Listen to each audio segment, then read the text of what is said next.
नमस्कार, बहुत स्वागत आपका। द न्यूज देख रहे हैं आप, आपके साथ मैं सृष्टि मिश्रा। बहुत बड़ी खबर और चौंका देने वाली। राहुल गांधी को जब उन्होंने भाषण दिया था तो ये पता नहीं होगा कि उन्हें सजा हो जाएगी। अब सजा हो गई है तो सुप्रीम कोर्ट पहुंच गए, एक याचिका डाली है और कह रहे हैं ऐसी सजा मुझे नहीं होनी चाहिए, मेरे 8 साल बर्बाद हो गए। बड़ी खबर, यहां राहुल गांधी को डर सता रहा है, उनके 8 साल बर्बाद हो जाएंगे और इसी वजह से उन्होंने सुप्रीम कोर्ट में याचिका डाल दी है। और अब राहुल गांधी कह रहे हैं कि मैंने जो बातें कही थी वो ऐसा समझना चाहिए उससे कि राजनीतिक प्रतिद्वंदी के रूप में मैंने उसको निशाना बनाया, ना कि किसी वर्ग को और समुदाय को मैंने अपमानित किया। जबकि उन्होंने वर्ग और समुदाय को अपमानित किया, इसी वजह से पूर्णेश मोदी ने ये उनके ऊपर एफआईआर दर्ज कराई थी। 19 की बात है ये, 19 की बात 23 में भारी पड़ रही है और राहुल गांधी पहुंच चुके हैं, गिड़गिड़ा रहे हैं सुप्रीम कोर्ट में, मेरी सजा पर रोक लगाई जानी चाहिए। और इसी में पूर्णेश मोदी के वकील का भी पलटवार आया है। उन्होंने साफ तौर पर कोर्ट में यह अपील की है कि हाई कोर्ट के फैसले पर एक तरफा रोक न लगाए सुप्रीम कोर्ट। अब देखिए, आपको मैं पूरे विस्तार से इस खबर को बताऊंगी। उन्होंने, राहुल गांधी ने सबसे पहली बात तो ये कही कि ऐसी सजा नहीं होनी चाहिए, मेरे 8 साल मैं अपने गंवा दूंगा। आगे सुनिए, क्योंकि जन प्रतिनिधित्व अधिनियम यानी रिप्रेजेंटेशन ऑफ पीपल एक्ट की धारा 8(3) के तहत किसी भी अपराध के लिए दोषी ठहराया गया और 2 साल की सजा पाने वाला शख्स जेल की अवधि और सजा काटने के बाद 6 साल तक चुनाव लड़ने के लिए अयोग्य रहेगा। तो पहले कहां थे राहुल गांधी? जब भाषण दे दिया और सभी मोदी चोर होते हैं, इसके पहले क्या उन्हें पता नहीं कि अधिनियम 8(3) के तहत 6 साल की सजा होगी? तो कुल मिलाकर 2 साल की सजा और 6 साल अयोग्य, 8 साल टोटल कैलकुलेशन में 8 साल गंवा देने का डर, गंवाएंगे ही, सजा हो चुकी है। और देखिए दर्शक, आपको बता दें, अब सुप्रीम कोर्ट पहुंच चुके हैं। सुप्रीम कोर्ट का क्या रुख होता है वो तो देखने वाली बात होगी, लंबा प्रोसीजर इसका होगा, अभी एक दिन में तो फैसला नहीं आने वाला है। लेकिन अब राहुल गांधी यहां असहाय मौजूद नजर आ रहे हैं और अपने आप को वो दिखा रहे हैं कि कहीं ना कहीं मुझसे ऐसी गलती नहीं हुई है जितना मुझे कोर्ट सजा दे रही है। और ये बदले की कार्रवाई लगातार कांग्रेस पार्टी कह रही है। आगे सुनिए, कांग्रेस नेता ने क्या कहा। देखिए, कांग्रेस नेता ने कहा है साफ तौर पर, अब राहुल गांधी की दलीलें जरा सुनिए कितनी बेबुनियादी है। और बेबुनियादी मैं नहीं कह रही हूं, जनता ये करार दे रही है। जनता ने इनकी दलीलें सुनी है और जनता ने कहा है कि ये बेबुनियादी है। उस वक्त कहां थे जब ऐसी बातें हो रही थी? दर्शक, आपको मैं बता दूं उन्होंने क्या कहा है। इन्होंने कहा है कि यह मामला न तो गंभीर प्रकृति का था और न ही नैतिक अधमता की श्रेणी में आता है। ये देखिए, एक समुदाय को राजनेता बतौर आपने बदनाम किया, आपने चोर कहा, तो वो अनैतिक नहीं था, वो क्या नैतिक था? और क्या वो अधमता की श्रेणी में नहीं आता था? आगे सुनिए उन्होंने क्या कहा। मुझे नहीं लगता इतनी कड़ी सजा देनी चाहिए। देखिए, कोर्ट वहां मौजूद है राहुल गांधी जी, आप ये तय नहीं करेंगे कि आपको इतनी सजा मिलनी चाहिए या नहीं मिलनी चाहिए। आगे मैं आपको बता दूं, पूर्णेश मोदी के वकील अब जो हैं पीएस सुधीर जी, उन्होंने एक कैविएट सुप्रीम कोर्ट में दायर की है ताकि ये सुनिश्चित किया जाए कि राहुल गांधी को हाईकोर्ट के फैसले पर कोई एक तरफा रोक ना मिले। आगे सुनिए, शिकायतकर्ता के खिलाफ मानहानि का मामला दायर करने के अधिकार पर सवाल उठाते हुए राहुल गांधी ने क्या कहा। अब मैं आपको राहुल गांधी की बातें विस्तार से बताती हूं। राहुल गांधी ने क्या कहा है, किस तरीके से उन्होंने दलील दी है और किस तरीके से वो ऐसा सोच रहे हैं कि उनकी सजा पर रोक लग जाएगी। तो अब ये सुप्रीम कोर्ट के हाथों में है। सुप्रीम कोर्ट सर्वे सर्वा होता है, सर्वोच्च न्यायालय हमारे देश का। और देखिए यहां पर राहुल गांधी ने क्या कहा। जब किसी राजनीतिक भाषण के दौरान कथित रूप से अपमानजनक या मानहानिकारक शब्द बोले गए हैं तो यह समझा जाना चाहिए कि यह किसी राजनीतिक प्रतिद्वंदी को निशाना बनाकर किया गया है, न कि किसी वर्ग और समुदाय को लेकर। इसके साथ ही आपको बता दें, उन्होंने यह भी कहा कि अधिनियम के संदर्भ में कोई सबूत नहीं है जो कार्यवाही को उचित ठहराने के लिए पेश किया गया हो।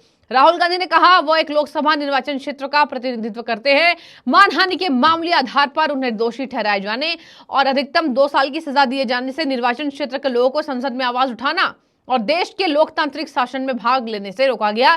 उन्होंने कहा कि दोष सिद्धि और सजा पर रोक नहीं लगाने से वायनाड निर्वाचन क्षेत्र के लोगों को महीनों तक प्रतिनिधित्व नहीं मिलने पर अपूरणीय क्षति होगी। अब देखिए, इनको क्षति की याद आ रही है, इसलिए राहुल गांधी के बयानों को अब जोरों शोरों से वायरल किया जा रहा है। क्योंकि अब राहुल गांधी के ऊपर जब गिरफ्तारी की तलवार, जब यहां पर सांसदी चले जाने का दुख सता रहा है, तो अब राहुल गांधी को ऐसी दलील दे रहे हैं कि मेरे लोकसभा चुनाव का जो क्षेत्र है वायनाड, जहां से ये सांसद थे, वहां के लोगों को अपूरणीय क्षति होगी क्योंकि वहां पर कोई कैंडिडेट नहीं है।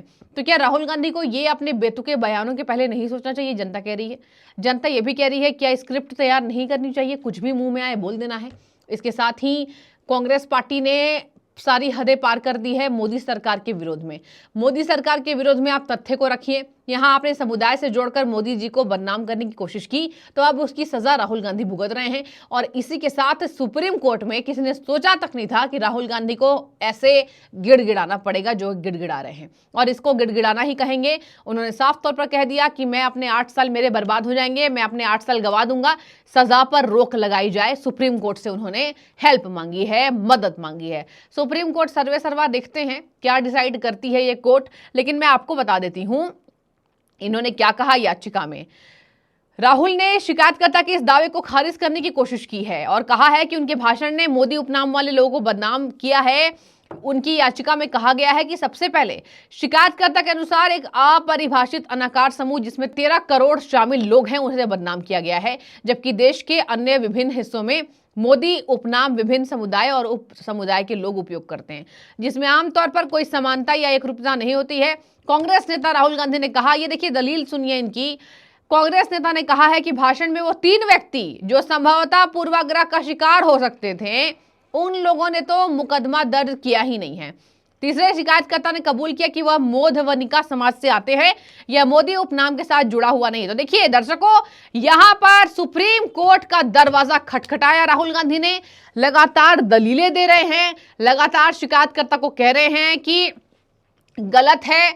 मैंने मोदी समुदाय के जो आरोप में जो कहा है, जिनके ऊपर सवाल उठाए जा रहे हैं, उसमें किसी को क्षति नहीं हुई है। तमाम बातें ये कह रहे हैं बेफजूल की बातें, जबकि केवल पूर्णेश मोदी ही नहीं, इनके ऊपर झारखंड में भी सजा हुई है, इनके ऊपर झारखंड में भी मामला लंबित है, सजा होने वाली है। और ऐसी बात मैं आपको बता देती हूं, यहां पर केवल गुजरात के ही सूरत में नहीं बल्कि हर जगह राहुल गांधी पर 12 से ज्यादा एफआईआर दर्ज है, जिस पर कोर्ट ने कहा था कि राहुल गांधी को जो सजा मिली है वो साधारण सी बात है, इसमें कहीं ना कहीं हम हस्तक्षेप नहीं कर सकते हैं, ये हाई कोर्ट ने कहा था। हाई कोर्ट के इग्नोर करने के बाद सुप्रीम कोर्ट पहुंचे राहुल गांधी, और अब देखिए राहत मिलती है या नहीं, लेकिन अभी संभवतः मुश्किल लग रहा है कि इनको कोई राहत मिलने वाली है।